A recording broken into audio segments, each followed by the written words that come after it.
All right, let's talk about living with an electric car in the winter. Hold on a second. This is really a lot. All right. Right, so I've been seeing a lot of people saying electric cars are bad in the winter, and that's why they could never own one. It's actually a pretty common thing that I hear talked about a lot. And I wanted to talk a little bit about that. I've been driving and living with an electric car for a bunch of winters now.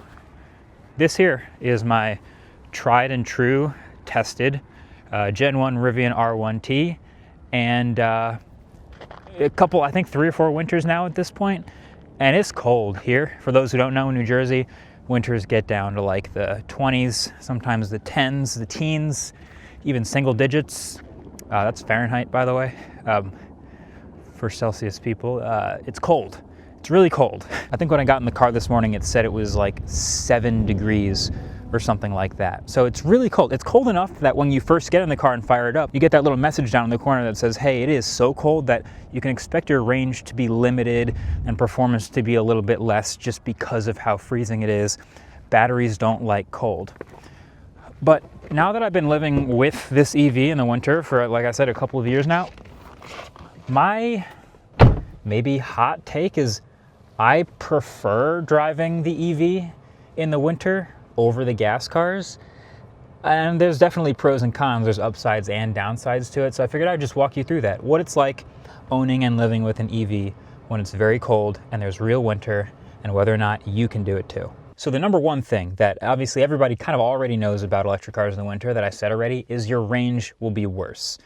So for example, this Rivian R1T it's got like 20,000 miles on it or something like that. On a full charge, 285 miles of range with the off-road tires. It's fine.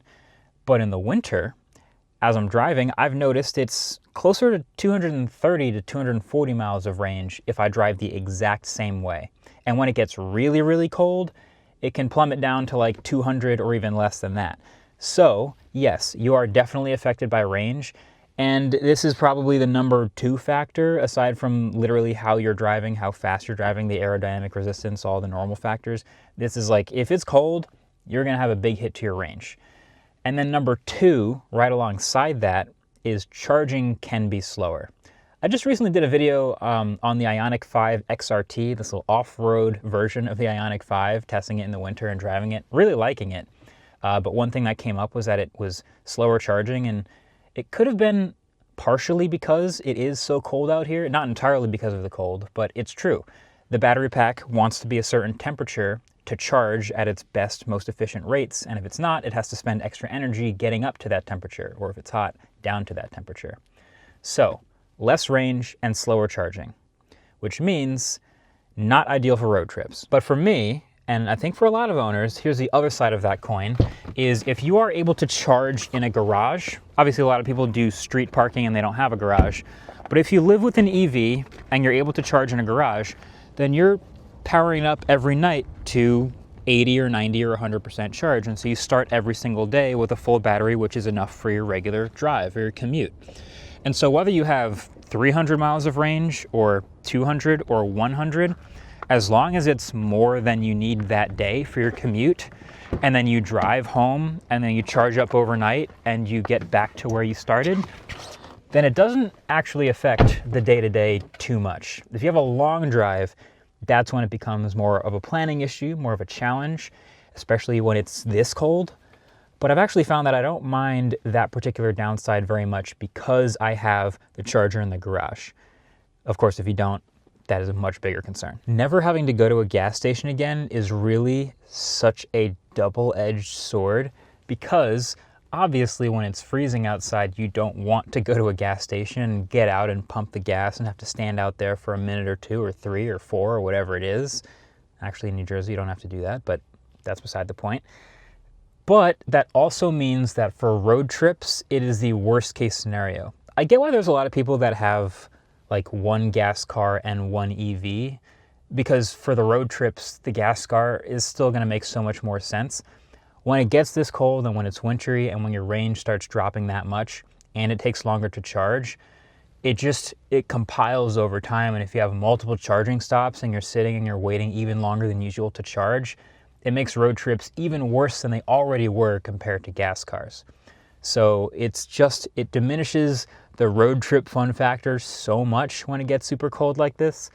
But for every other normal commute or everyday driving, it's so much better to not ever have to go to a gas station. But now here's some other things you probably haven't heard about owning an EV in the winter because they don't get talked about as much. The first thing is you can preheat it anywhere, no matter what, whether it's in an enclosed garage or outside. There's a lot of gas cars that you can preheat too. You have remote start and you can heat them up for wherever. But if it's in a garage, you don't want to do that because then you're burning gas in an enclosed space. You can preheat an EV from anywhere, wherever, whenever, and that is really nice.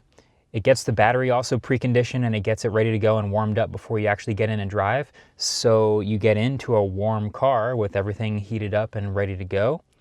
And even if you don't preheat it, I've found that in the winter, the 3 to 5 minutes that it takes for your gas engine to start to warm up and get things going, and then for the heater to start blowing hot air, in an EV, that's more like 15 to 30 seconds tops, usually a couple of seconds. You can get into a totally ice cold EV and turn up the heat and it's almost instantly blowing hot air.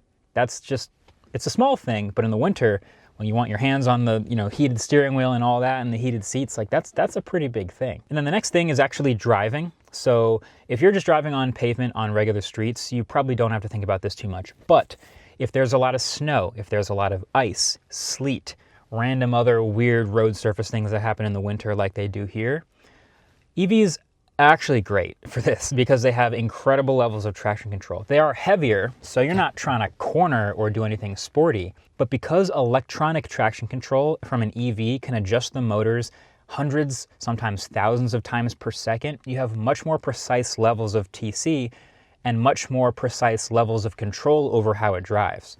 So if I'm just in normal mode in this Rivian, for example, it can hold traction or get me out of conditions that a gas pickup truck sometimes can't. There's videos I've seen online of people with Rivians pulling F-150s out of the snow, pulling semi-trucks out of the snow because they have this incredible level of traction control. So I thought that was really interesting. And then also, since it's a computer on wheels, you have these modes built in. So here's what the Rivian has. If you fire this up, you have snow mode. Obviously just did the video on that XRT. Hyundai's also got a snow mode, all these all-terrain modes that can really modulate the level of slip and the level of traction control that you want. And yeah, the computer on wheels just does its thing. So I have found EVs to be much better at being under control in horrible road conditions like active snow, blizzards, whiteouts, and stuff like that. So that's sick too. Now you might have noticed I mentioned that this is a first-gen Rivian R1T, and I've done a video both on this first-gen and also the second-generation Rivians, and one of the big differences between them is the second-generation Rivians have a heat pump. So the front trunk in the second-generation Rivians is a little bit smaller than this first-gen because right in the back here is a slightly bigger heat pump, and that heat pump is used to be much more efficient and heat up more quickly in the winter when it's cold. That does make a difference. So I found the second generation can handle extreme cold a little bit better. It's not actually that drastic to me. It still heats up pretty quick and still does an okay job in this Rivian, but the newer ones with the heat pumps usually do even better. And then lastly, and this is a smaller thing, but in the winter in an electric car, you can just get in the car and just go. You don't have to wait for it to warm up. You don't have to idle for 30 seconds or a minute. And this is, mostly true about newer cars too, but you might know that in a lot of performance cars, you just kind of want to let the oil and the fluids start moving a little bit through the system first before you just start driving. In an EV, no, not really. You can get it in an ice cold EV and just start driving and it's totally fine. So I think the combination of advantages and the one major disadvantage are really interesting about an electric car in the winter. I think if you have a place to charge where you get to 100% every night, it's actually better. That's my take. I really enjoy driving an electric car in the winter. But let me know what you think. All right, thanks for watching. Catch you later. It's freezing. Peace.